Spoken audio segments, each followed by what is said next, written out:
To get to the radio station and go on the air. And the kids at school did not believe it was me. Yeah. They said, no, no, no, no. That's some other guy that's got the same name as you. You're not on the radio. And then girlfriends were not the thing, only radio. Is it like this? Well, the girlfriend was in the neighborhood at the time, okay, 1 block over. And she used to listen to me when I would get on the radio with the pirate station. Yeah, but tell me about this, because you started with a pirate radio station. Yes, I did. I started taking apart radio receivers when I was 6. And with the help of a neighbor that was older than I was, so that I didn't go in and electrocute, you know. But, and by the time I was 11, I had my first pirate transmitter built. From an article in a magazine. Yeah. I used it in 6th grade science project. I had the transmitter, and the radio was on the other side of the room, and I talk into the transmitter with the microphone. It comes out of the speaker. Get an A. Yeah. A. And then this was the small transmitter. It was a small one. It only covered maybe 1-2 blocks. And did it stay 1-2 blocks? No, it didn't stay 1-2 blocks at all. That was totally boring, and there were not that many people, you know.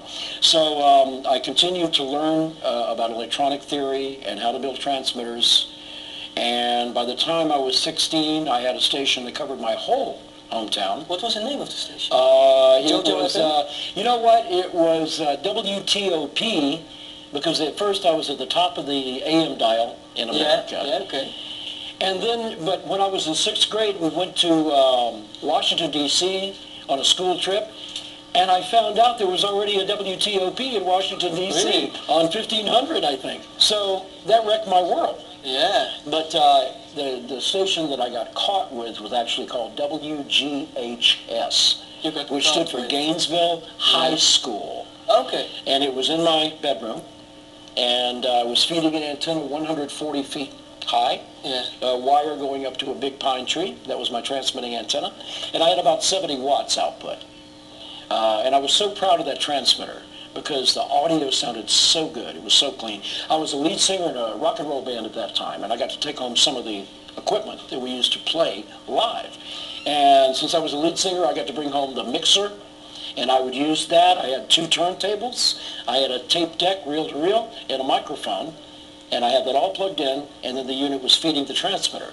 So it sounded phenomenal on the air. And it was that way until January 2nd, 1968. You remember that?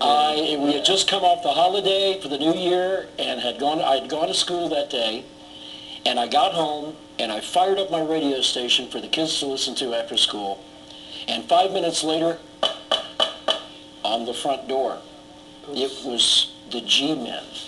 There was FCC and U.S. Marshal knocking on my front door, and they said, "Let us see your transmitter." And that was it. Show over. And what did your parents say about that? Did they know that you were doing such a big thing? They knew I was building things in my bedroom, you know. I would spend a lot of time in there. And I would go off, I would mow grass in the neighborhood to get the money to buy the components that I couldn't get out of old radios and old TV sets that I would find in the trash, because many of the parts came from there. But yeah, I would get a little money and go down. And they knew all that was going on, but they did not have any idea that my station was covering the whole city. Wow. And so I got caught by the government